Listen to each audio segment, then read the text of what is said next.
But the other movie I saw this day was M. Night Shyamalan. That motherfucker had a movie today, and it was cold as hell. It was called Knock at the Cabin. Now, that's almost like a movie or a book that always was out back in the day, but I didn't dig in deep and see if he remade or nothing like that. I didn't dig deep and check into it. But it's called Knock at the Cabin. Now, this movie got that musclehead nigga that's like a wrestling motherfucker. Remember him? I forgot his name right now. Bautista. So this his movie. This shit cold, though, man. So anyway, Bautista motherfucking ass, they come to these people's crib. They just pop up. First, they go talk to the little kid, their little daughter outside. The daughter like a little Asian kid. So they go talk to the little kid outside. And she said, your parents at home? She said, yeah. And then she's just as a kid, she started explaining the parents to the guy, even though he's a stranger. And she said I ain't supposed to be talking to strangers, but she just say a little something. She a little 7-year-old kid.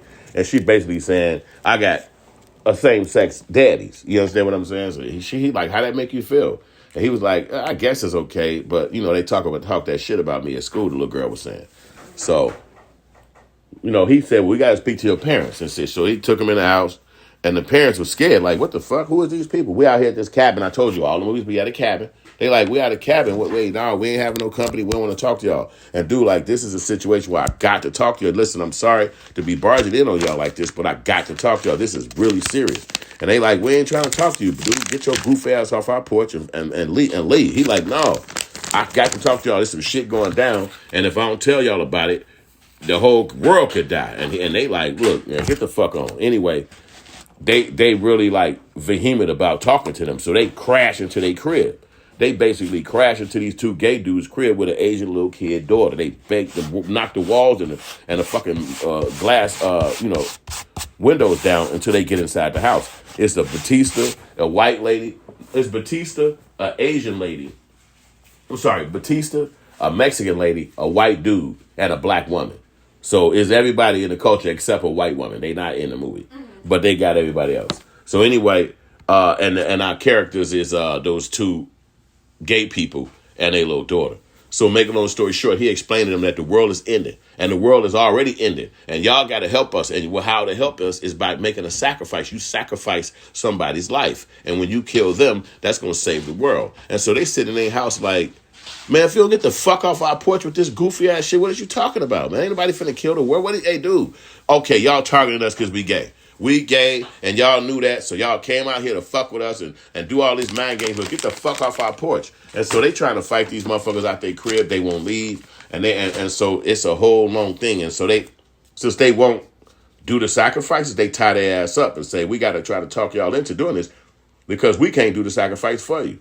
So what they do is they cut the TV on after they tie them up, and they start showing them that this is really happening. I know y'all out here in the cabin on vacation, but this is really happening. The world is overthrown right now. The world is crumbling. The world is going down. And they showing all this chaos, just like they did with us on 9/11, all this shit on TV about all this shit happening. So they watching it and they like, nah, this is some bullshit. These videos y'all showing us is pre-recorded. Y'all just got some kind of scheme going and y'all want us to hurt each other. Y'all got some kind of fetish where you want us to hurt each other. We're not doing that shit. We ain't in it. And so they tied them up. They gave them a couple of days to think about it. They still wouldn't do it. So in the meantime, the people who came to his house, they started killing each other. They started saying, well, fuck it. Since they don't want to sacrifice and do it, sacrifice me. And then the other people would kill them with these big-ass knives and weird-ass axes they had. They'd kill them, chop their heads off and do all this shit. And so they sitting there watching, even a little girl watching this happening. And they all like, get the fuck out of our house. Why y'all killing people and doing this shit at our crib? Like, we don't want to be a part of this. We ain't in no cult. We don't want to be a part of Illuminati. And we just gay people. What's happening? And so one of the gay people had a memory. He said, look, that one guy over here, the first person who sacrificed himself, he said, that motherfucker is somebody who I remember. And they like, well, what you talking about? You remember him? He said, we was in Boston one time and somebody said a gay slur to us. And that was the guy. And they was like, what? He was like, that was the guy. He's like, no, it couldn't have been because we all had this. The reason why they was at his crib is because they kept saying that they all had like a premonition. And when they all had the premonition, and when they met up with each other, they had the clothes on that they thought that person had on in a premonition. So they was like, oh shit, this got to be real. You understand what I'm saying? So the premonition led them to their house at that cabin. And they didn't know why they was coming out there. They just knew that that's where it led them. They were all strangers with each other, but they all had the same premonition. And while the world is blowing up, All of this brought these 4 people to the gay people house. And the gay people like, we don't know what the fuck you talking about. You sound crazy. Get the fuck off my porch. So one of the dudes had a gun in the car, and they kept chatting with each other like, if I can get to that car, I'm gonna shoot these motherfuckers, get them out of our house. This is the crazy. I've never experienced no shit like this. So anyway, the Asian girl unlocks one of the fathers. So one of them distract the main dude, Bautista real big, and then the other guy get out and go to the car and get to the gun. So the black lady fucking with him, she trying to get him back out the car. These real sticks and things they got will fuck you up. So she trying to hit him with it, but not hurt him, because she's a nurse. But she got to hurt him in order for him to get out the car and get back in the house so that they can make this decision on who they was going to sacrifice. Eventually, he get the gun.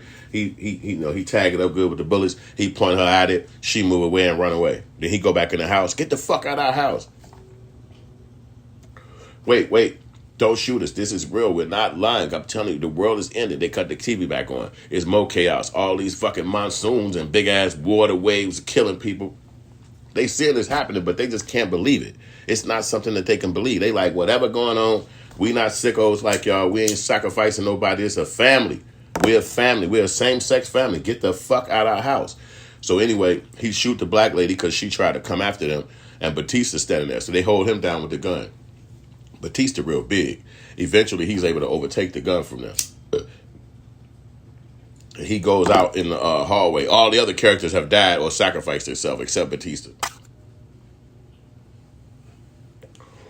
So Bautista like, yo,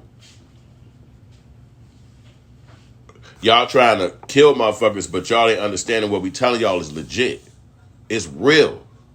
So they fuck around and Bautista sliced his own throat. He said, but it looked like y'all not ready to sacrifice yourselves for the world. So I'm just going to accept that.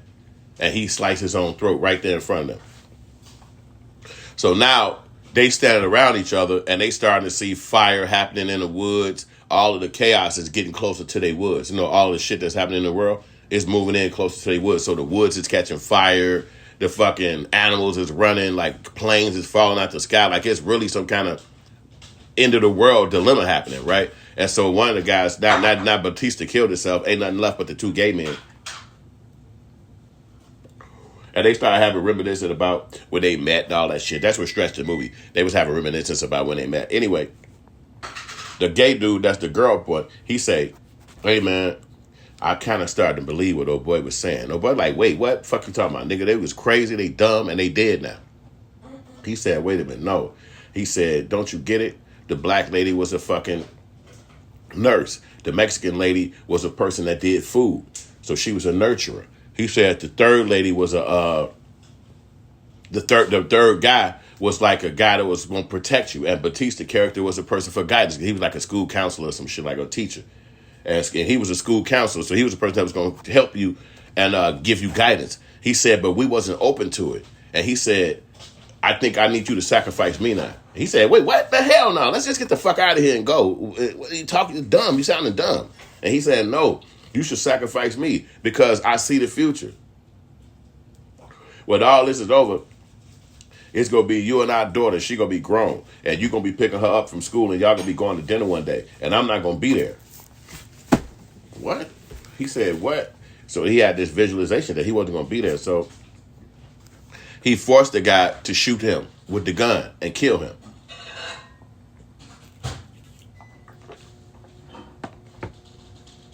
And he was sad as hell.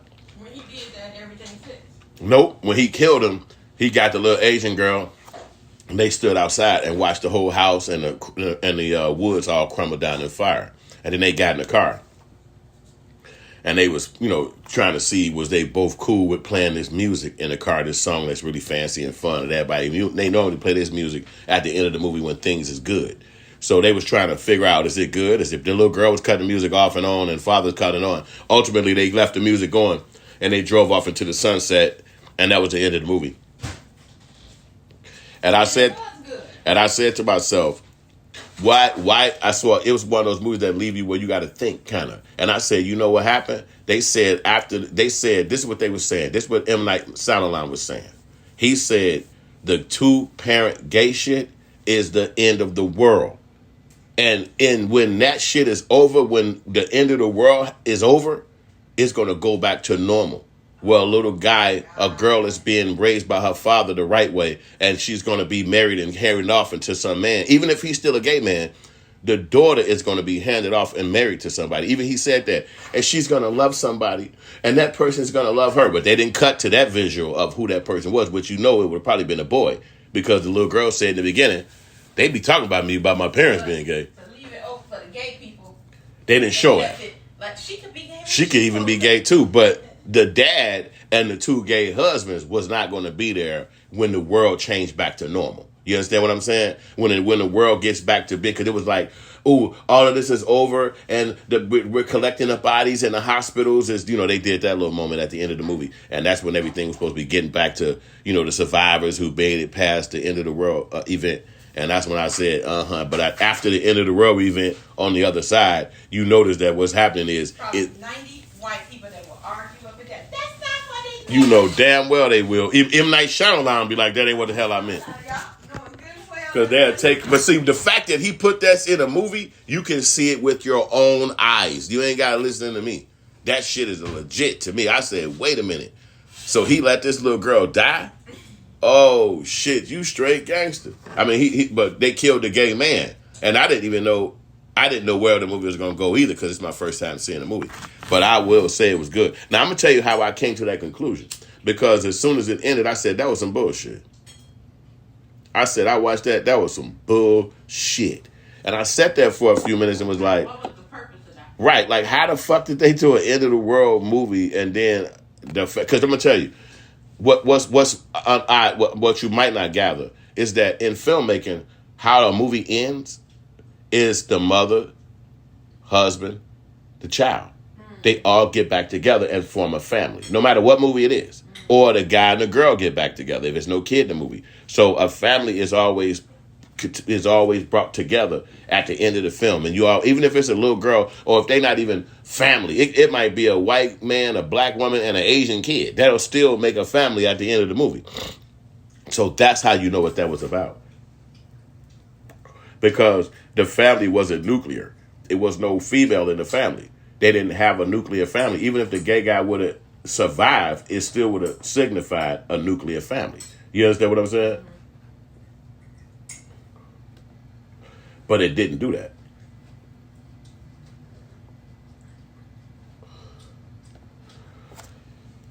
Yeah, my music video shut them down. Oh, okay, back to the work. So that was that. So I'm gonna get up off of here now. Y'all heard my little shit about that movie. Y'all need to check that joint out. It's called Blood, and the other movie is called Knock at the Cabin. This your boy Hood. We just talked about them movies, man. Get at me. Like and subscribe.